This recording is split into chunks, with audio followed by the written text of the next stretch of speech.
অনেক ঝাল ঝাল।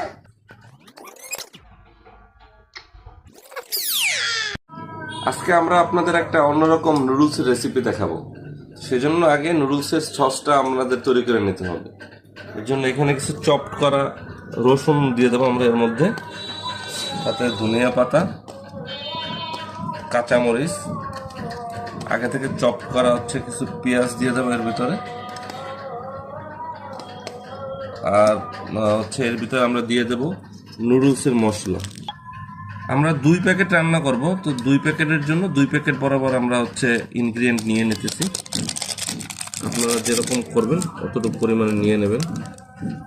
আমরা 2 প্যাকেট, এর ভিতরে ম্যাগি মশলাটাই বেশি মজা লাগে আমার কাছে, সেজন্য ম্যাগিটা নিয়ে নেবেন। এর সাথে আমরা 2 ঢাকনা পরিমাণ সয়া সস নিয়ে দেবো।